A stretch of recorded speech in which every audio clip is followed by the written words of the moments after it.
10 जगहों पर चुप रहना, जहां शब्दों से ज्यादा मौन की जरूरत होती है। मौन ही वह कुंजी है जो आत्माधिकार और शांति का मार्ग खोलती है। नमस्कार दोस्तों, स्वागत है आप सभी का आपके अपने चैनल पीसफुल बुद्धा पर। तो चलिए बिना किसी देरी के बढ़ते हैं आज की इस कहानी की ओर। बहुत समय पहले की बात है। मगध राज्य के एक छोटे से गांव में अंशुमान नाम का एक युवक रहता था। वह बहुत ही अधीर और गुस्सैल स्वभाव का था। छोटी छोटी बातों पर बहस करना और हर बात का उत्तर तुरंत देना उसकी आदत बन चुकी थी। धीरे धीरे उसके स्वभाव के कारण लोग उससे दूर रहने लगे। अंशुमान खुद भी यह महसूस करने लगा कि उसका व्यवहार उसके जीवन में शांति और खुशियों की जगह तनाव और अकेलापन ला रहा है। लेकिन वह समझ नहीं पा रहा था कि इस स्थिति से बाहर कैसे निकले। एक दिन उसने सुना कि पास के जंगल में भगवान बुद्ध का प्रवचन हो रहा है। बुद्ध के बारे में उसने बहुत कुछ सुन रखा था। उनकी करुणा, उनका ज्ञान और उनके द्वारा दी गई जीवन की शिक्षाएं।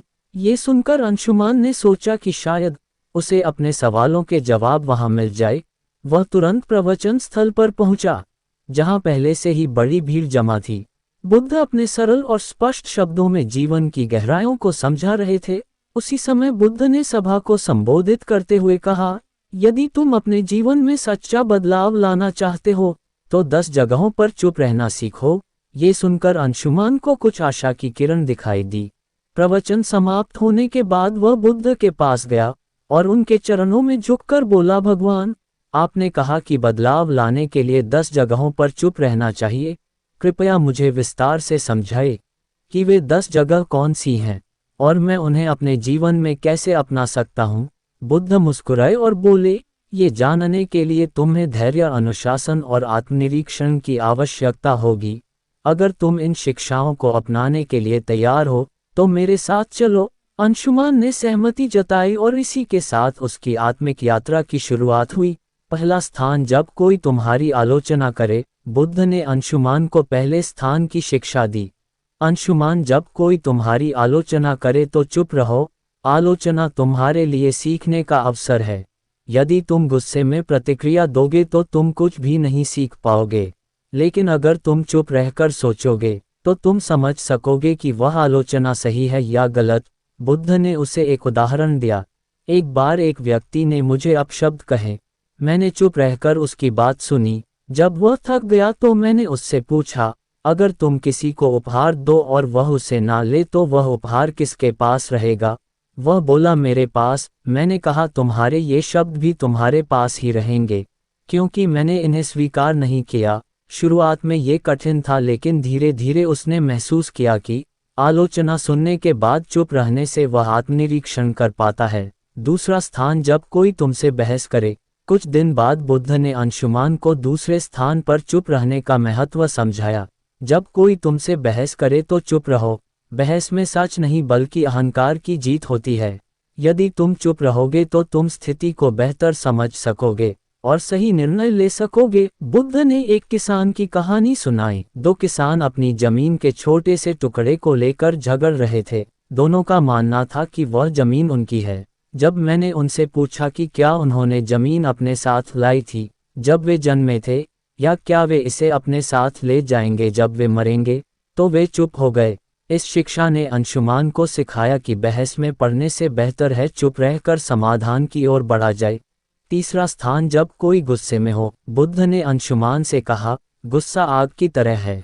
यदि तुम इसमें घी डालोगे तो यह और भड़क जाएगा। इसलिए जब कोई गुस्से में हो तो चुप रहो, उसकी गुस्से की ऊर्जा खत्म हो जाएगी। इसके लिए उन्होंने एक कहानी सुनाई। एक राजा ने अपने मंत्री को गुस्से में फांसी की सजा सुनाई। मंत्री ने कुछ नहीं कहा। अगले दिन राजा को पछतावा और उसने मंत्री को माफ कर दिया।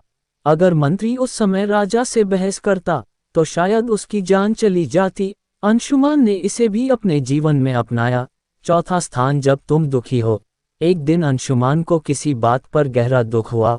उसने बुद्ध से कहा, भगवान, मैं इस पीड़ा को सहन नहीं कर पा रहा। बुद्ध ने कहा, जब तुम दुखी हो तो चुप रहो। दुख तुम्हारे भीतर के बदलाव का द्वार हो सकता है। चुप्पी में तुम्हें अपने प्रश्नों के उत्तर मिल सकते हैं। बुद्ध ने उसे ये भी बताया कि दुख तुम्हें मजबूत बनाता है, बशर्ते तुम उसे समझने की कोशिश करो। 5वां स्थान, जब कोई तुम्हें उकसाए। बुद्ध ने अंशुमान से कहा, जब कोई तुम्हें जानबूझकर उकसाए तो चुप रहना ही सबसे बड़ा उत्तर है। ये तुम्हारी शक्ति और धैर्य को दर्शाता है। उन्होंने एक साधु की कहानी सुनाई। एक बार एक साधु को गांव के लोग परेशान करते थे, लेकिन वह साधु हमेशा शांत रहता था। धीरे धीरे गांव वालों ने उसे तंग करना छोड़ दिया। उनकी चुप्पी ने उन्हें बदल दिया। 6वां स्थान, जब तुम्हें दूसरों की मदद ना करनी हो। बुद्ध ने समझाया कि हर जगह मदद करने की जरूरत नहीं होती। जब कोई तुम्हारी राय ना मांगे तो चुप रहना बेहतर है। ये शिक्षा अंशुमान के लिए बहुत उपयोगी साबित हुई। 7वां स्थान, जब तुम्हें अपने ज्ञान पर घमंड हो। बुद्ध ने कहा, ज्ञान विनम्रता का आभूषण है। यदि तुम अपने ज्ञान का प्रदर्शन करोगे तो वह खोखला हो जाएगा। 8वां स्थान, जब कोई सत्य सुनने को तैयार ना हो। बुद्ध ने अंशुमान से कहा, सत्य का मूल्य तब तक नहीं होता जब तक उसे स्वीकार करने वाला तैयार न हो। ऐसे में तुम्हारे शब्द व्यर्थ होंगे और तुम केवल अपना समय और ऊर्जा खो दोगे। उन्होंने विस्तार से बताया, जब तुम किसी को सत्य बताने की कोशिश करोगे लेकिन वह अपने भ्रम या अहंकार में डूबा होगा तो तुम्हारे शब्द उसे असहज कर देंगे। ऐसे समय में चुप रहना ही सबसे बड़ा उपाय है। सत्य का बीज तभी फलेगा जब भूमि तैयार हो। बुद्ध ने एक कहानी सुनाई। एक राजा के दरबार में एक साधु आया और कहा, राजन, तुम्हारे निर्णय गलत हैं। राजा को ये सुनकर गुस्सा आ गया और उसने साधु को दरबार से बाहर फेंकने का आदेश दिया। साधु ने जाते जाते कहा, सत्य कहने का समय अभी नहीं आया। जब तुम्हारा मन इसे समझने के लिए तैयार होगा तब मैं लौटूंगा। वर्षों बाद राजा ने अपनी गलतियों से सीखा और साधु को फिर से बुलाया। इस बार राजा ने न केवल साधु की बात सुनी बल्कि उसे अपने जीवन का मार्गदर्शक भी बनाया।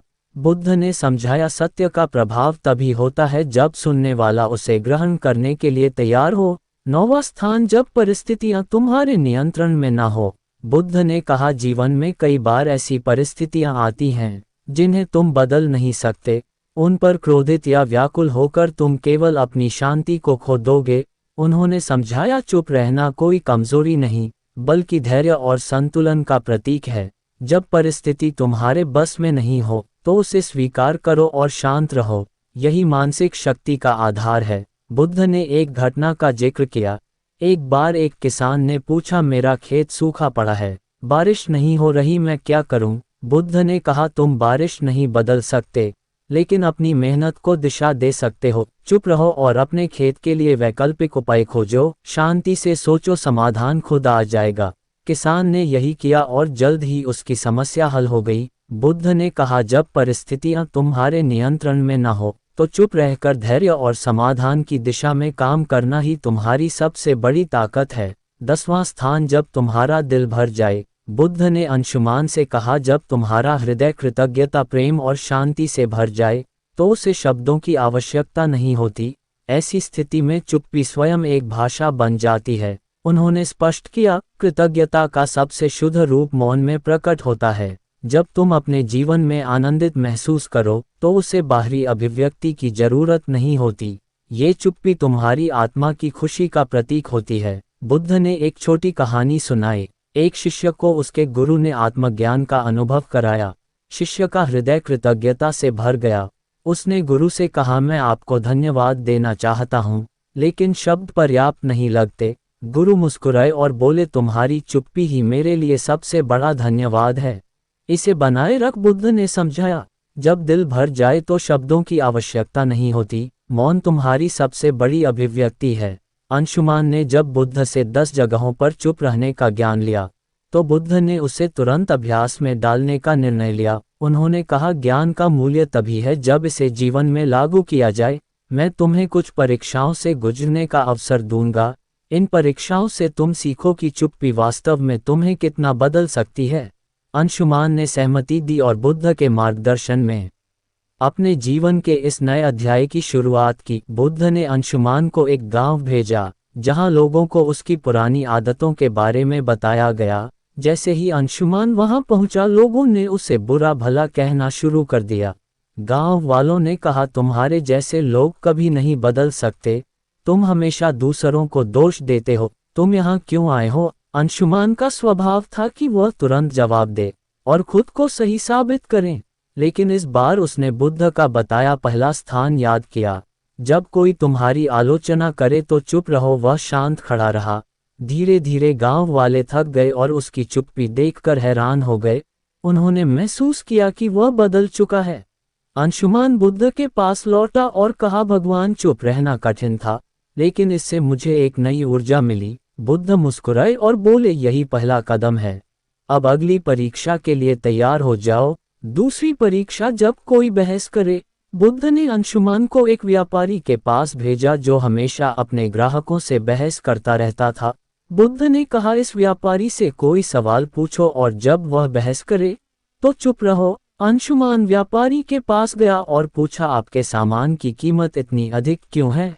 व्यापारी तुरंत गुस्से में आ गया और बहस करने लगा, तुम्हें क्या पता कि मैं कितना मेहनत करता हूँ? क्या तुम मेरे काम की कदर नहीं करते? अंशुमान ने बुद्ध के दूसरे स्थान को याद किया, जब कोई बहस करे तो चुप रहो। वह शांत खड़ा रहा। उसकी चुप्पी ने व्यापारी को सोचने पर मजबूर कर दिया। उसने महसूस किया कि बहस का कोई अर्थ नहीं है। तीसरी परीक्षा, गुस्से का सामना करना। अब बुद्ध ने अंशुमान को एक ऐसे व्यक्ति के पास भेजा जो अपने गुस्से के लिए कुख्यात था। अंशुमान को उसके पास जाकर मदद मांगने को कहा। उस व्यक्ति ने गुस्से में कहा, तुम्हें मुझसे मदद चाहिए, तुम्हारी हिम्मत कैसे हुई? अंशुमान ने पहले की तरह जवाब देने की बजाय चुप रहने का निर्णय लिया। धीरे धीरे उस व्यक्ति का गुस्सा शांत हो गया। उसने कहा, तुमने मुझे जवाब क्यों नहीं दिया? क्या तुम डरे हुए हो? अंशुमान ने कहा, मैं आपके गुस्से को नहीं बढ़ाना चाहता था। उस व्यक्ति ने महसूस किया कि चुप्पी में शक्ति है। चौथी परीक्षा, दुख का सामना करना। अगली परीक्षा में बुद्ध ने अंशुमान को एक विधवा स्त्री के पास भेजा जिसका इकलौता बेटा हाल ही में मृत्यु को प्राप्त हुआ था। वह स्त्री अपनी पीड़ा में किसी से बात नहीं करती थी। बुद्ध ने कहा, उसके पास जाओ और बिना कुछ कहे उसकी मदद करो। अंशुमान उसके पास गया और बस उसके पास बैठा रहा। उसने कुछ नहीं कहा, लेकिन उसकी मौन उपस्थिति ने स्त्री को सांत्वना दी। उसने पहली बार किसी से अपनी कहानी साझा की और अपने दुख से उभरने का प्रयास किया। बुद्ध ने कहा, दुख में चुप्पी कई बार शब्दों से अधिक प्रभावी होती है। पांचवी परीक्षा, उकसावे का सामना करना। बुद्ध ने अंशुमान को एक ऐसे समूह के पास भेजा जो उसे उकसाने के लिए तैयार था। उन्होंने अंशुमान को अपमानजनक बातें कही, लेकिन अंशुमान शांत रहा। उसकी चुप्पी ने उन्हें हार मानने पर मजबूर कर दिया।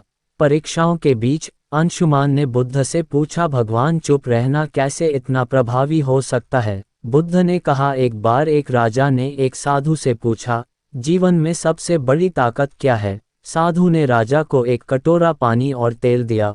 उसने कहा, पानी और तेल को मिलाओ। राजा ने कोशिश की लेकिन तेल पानी में घुल नहीं पाया।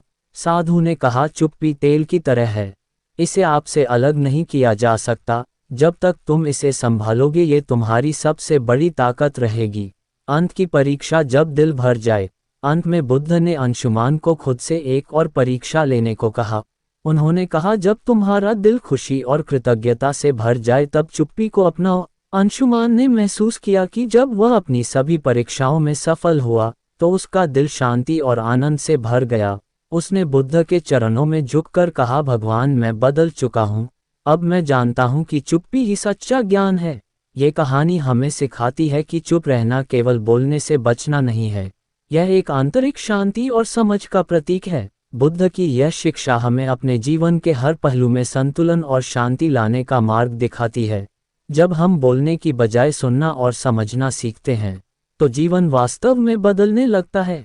ये कहानी हमें सिखाती है कि चुप्पी सिर्फ शब्दों का अभाव नहीं, बल्कि आत्मा की भाषा है। चुप रहना सीखो, यही सच्चा बदलाव है।